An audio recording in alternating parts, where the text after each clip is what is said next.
목축을 하면서 풀밭을 찾아 떠돌아다니는 사람들을 유목민족이라고 합니다. 이러한 유목민족 사회에서는 가정을 여자가 지배했습니다. 유목사회의 전통이 있는 고구려도 마찬가지였습니다.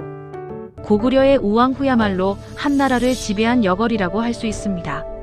서기 2세기 말 강력한 성장세를 보이던 북방의 나라. 고구려, 수많은 부족과 귀족들이 힘을 겨루며 왕권을 둘러싼 긴장감이 흐르던 시대였습니다. 이 격동의 시기에 등장하는 한 여인이 있습니다. 바로 고국 천왕의 왕비, 우시왕후. 우씨는 단순한 왕비가 아니었습니다. 강력한 귀족 가문 출신으로 정치 감각과 현실 판단력이 뛰어난 인물이었습니다. 당시 고구려는 왕권이 아직 완전히 안정되지 않았고 왕이 죽으면 왕위 다툼이 언제든 벌어질 수 있는 구조였습니다. 왕비의 자리 역시 단순히 왕의 배우자가 아니라 권력의 중심에서 왕권을 유지하는 핵심 역할을 담당했습니다. 우시왕후는 왕궁의 권력 구조를 누구보다 잘 이해하고 있었습니다. 그녀는 조용히 그러나 치밀하게 궁정의 흐름을 읽으며 영향력을 키워갔습니다.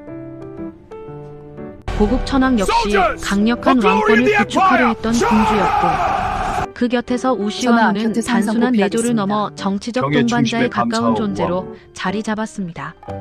그러나 그 누구도 예상하지 못한 사건이 곧 일어나게 됩니다.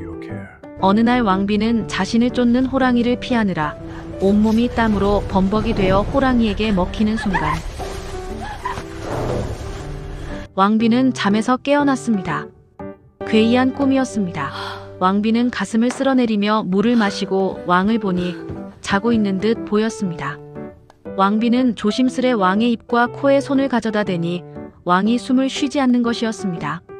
왕비는 무서워서 소리를 지르려다가 한참을 생각했습니다. 왕의 갑작스러운 죽음, 그리고 권력을 둘러싼 피비린내. 나는 경쟁에 시작될 것이라는 것을 우왕후는 짐작하고 있었습니다.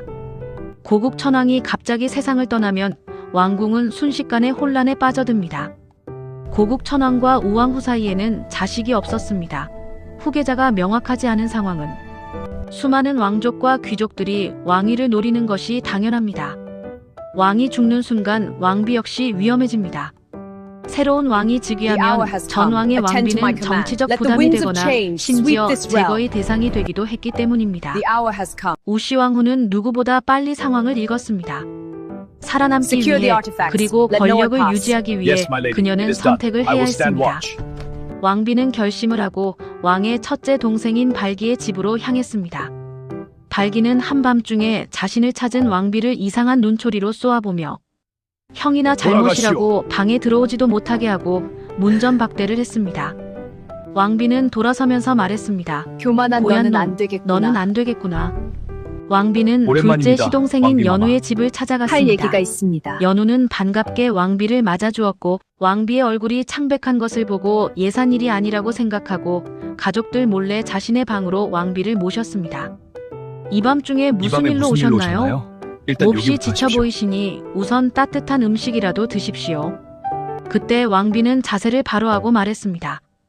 방금 대왕께서 승하하셨습니다. 그래서 발기를 찾아갔으나 문전박대 당하고 여기까지 왔습니다. 연우는 정신을 가다듬고 왕비에게 물었습니다. 그럼 누구를 생각하고 계십니까? 우왕후는 한참을 생각에 잠겼습니다. 순간의 판단에 자신의 목숨과 가문의 운명도 달려있기 때문입니다. 고구려에는 형이 아들이 없이 죽으면 동생이 형의 아내와 혼인하는 형사취수라는 풍습이 존재했습니다.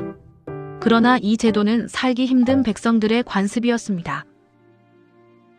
왕후가 누구를 선택하느냐에 따라 다음 왕이 결정될 수도 있습니다. 연우 왕자님 형님의 대를 이어 왕이 되어 주십시오. 우왕후의 선택은 첫째 발기가 아닌 둘째 연우 왕자였습니다. 왕궁으로 돌아온 우왕후와 연우 왕자는 조용히 왕위 계승을 위한 작업을 시작했습니다. 왕위 계승을 둘러싼 경쟁은 치열했습니다. 다른 왕자들 역시 왕위를 노리고 있었고 귀족 세력도 각자의 이해관계에 따라 움직였기 때문입니다. 이때 우시왕후는 놀라울 만큼 냉정한 판단을 내리고 연우가 왕이 되도록 움직였습니다. 단순히 개인적 감정이 아니라 정치적 계산이 담긴 결정이었습니다. 연우는 상대적으로 세력이 약했지만 왕후의 지지를 얻는 순간 왕위 계승 경쟁에서 유리한 위치에 서게 됩니다. 왕비가 연우를 선택했다는 것을 알고 발기는 요동에 와 있는 한나라 장수 공손탁에게 도움을 청합니다. 저는 고국 천황의 아우로 형이 아들이 없이 죽었으니 당연히 내가 왕위를 계승해야 하는데 형수가 아우와 짜고 하늘의 뜻을 거역하려 합니다. 저에게 군사 3만을 내어주시면 반역의 무리를 쳐부수겠습니다. 공손탁은 고구려의 정치를 간섭할 좋은 기회라고 여기고 3만의 군사를 내어주었습니다. 3만의 군사를 이끌고 왕궁으로 쳐들어갔으나 고구려 군사들이 끈질기게 대항하자 대패하고 말았습니다. 발기는 배천으로 주랭랑을 쳤고 탄식하다가 결국 자살하고 말았습니다. 한 바퀴 소용돌이가 몰아친 이후 고구려는 다시 평온해졌습니다. 결국 연우는 왕위에 올라 산상왕이 됩니다.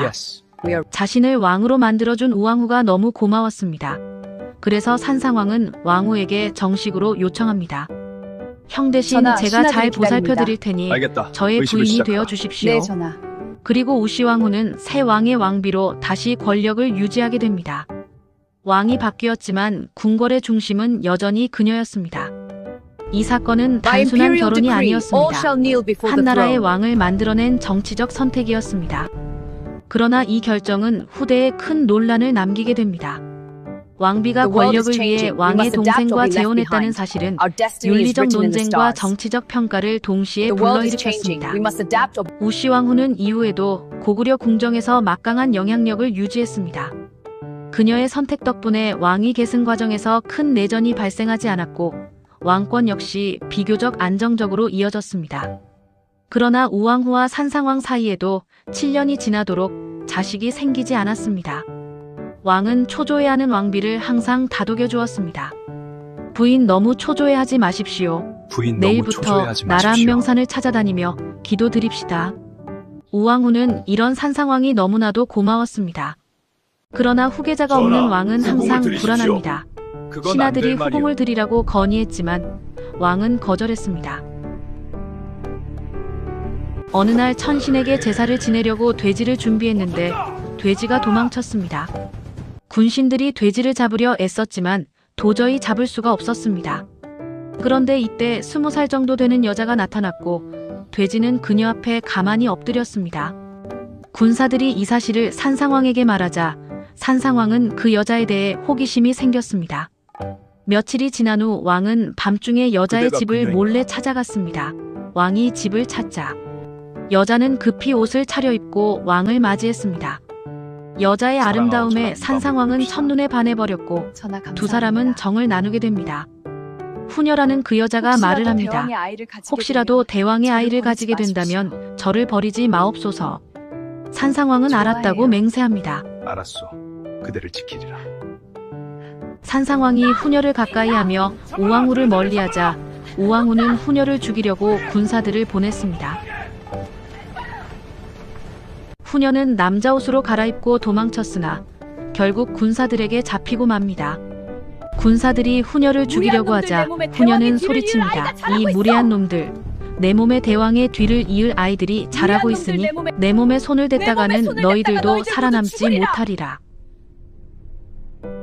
후녀의 말에 군사들은 할 수 없이 우왕후에게 사실을 말했고 우왕후도 그녀를 해칠 수가 없게 되었습니다. 산상왕 13년 9월에 후녀가 사내 아이를 낳자 왕은 기뻐하며 말했습니다. 이는 하늘이 나에게 주신 선물이로다. 그리고 후녀를 후비로 삼고 주통촌에서 돼지 때문에 얻은 아이라고 하여 이름을 교체라고 지었습니다. 산상왕 17년 정월에는 교체를 태자로 삼았습니다. 그러나 심술이 난 우왕후는 교체를 괴롭혔습니다. 후궁들을 이용해서 교체를 위험하게도 만들었지만 오히려 교체는 시중들을 걱정했습니다. 그러자 고구려의 백성들은 태자를 존경하고 따르게 되었습니다. 산상왕이 왕위에 오른 지 30년 만인 227년 5월에 세상을 떠나자 그 뒤를 이어 교체가 왕위에 오르니 이가 곧 고구려 제11대 동천왕입니다. 그는 자신을 괴롭히던 우왕후를 태우로 삼고 극진히 모셨습니다. 그러자 우왕후도 사과했습니다. 고구려에는 형사취수제가 있었지만 나중에 부인이 사망하게 되면 첫 번째 남편 옆에 묻히는 게 관습이었습니다. 산상왕도 동천왕에게 내가 죽으면 왕후와는 합장하지 말라고 부탁을 합니다. 그러나 우왕후는 달랐습니다. 첫 번째 고국천왕은 어찌 보면 가문을 위한 우왕후의 선택이 아닌 가문의 선택이었고, 두 번째 산상왕은 오롯이 우왕후의 선택이었습니다. 그리고 산상왕도 우왕후에게 너무나도 잘해주었습니다. 그래서일까요? 전하, 내가 우왕후는 죽으면 자신이 죽으면 전하의 산상왕 아버지 옆에 모셔주세요. 묻어달라고 유언합니다. 그녀는 235년 9월에 세상을 떠났고, 동천왕은 아버지의 유언과 태후의 유언을 모두 따르기 위해 산상왕과 우왕후의 무덤 사이에 소나무를 7겹으로 심고 우왕후의 무덤을 만들었습니다.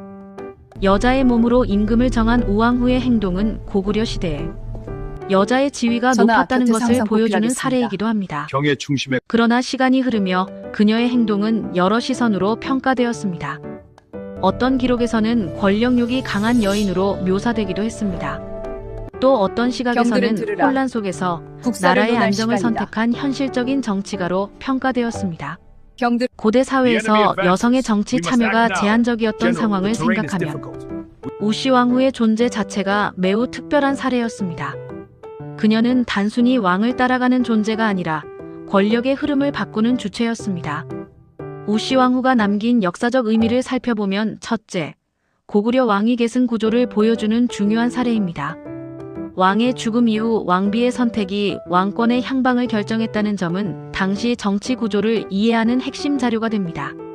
둘째, 형사취수라는 고구려의 독특한 혼인 풍습을 보여줍니다. 이 풍습은 단순한 결혼 제도가 아니라 권력 승계를 안정시키기 위한 정치적 장치였습니다. 셋째, 고대 여성 권력의 가능성을 보여준 인물입니다. 우시 왕후는 Ministers, the northern 단순한 borders 왕비를 require 넘어 immediate attention. 왕권 My lady, our 형성에 scouts 직접 confirm 영향을 increased enemy 준 movements. We must 정치적 fortify our 행위자였습니다. defenses. Minister, 넷째, 역사 속 인물 평가의 복잡성을 보여줍니다. 같은 행동도 by 시대와 imperial 관점에 decree, 따라 all shall kneel before 야심가로도 the throne. 현실적인 정치가로도 해석될 수 있습니다. 고구려의 The world is 왕궁을 changing. We 뒤흔든 must 여인 adapt or be left 우시 behind. 왕후. Our 그녀는 destiny is 사랑보다 written in the 권력을, stars. 감정보다 The world 생존을 is changing. We 선택했을지도 must adapt 모릅니다. or be left behind. 그러나 분명한 Your Majesty, the 것은 그녀의 northern 결정 provinces 하나가 are 한 나라의 A 왕을 welcome 만들고 report. The kingdom 고구려의 is 역사를 grateful. 바꾸었다는 Your 사실입니다. Majesty, the 비난과 평가가 엇갈리는 인물이지만 그녀는 분명 고구려 정치사의 중심에 있었던 가장 강렬한 여성 중 한 명이었습니다. 다음 이야기는 나라를 위기에서 구한 미루와 유유 이야기입니다. 기대해주세요. 구독, 좋아요, 알림 설정과 댓글 작성은 더 좋은 영상을 만드는데 힘이 됩니다. 사랑합니다. 사랑합니다.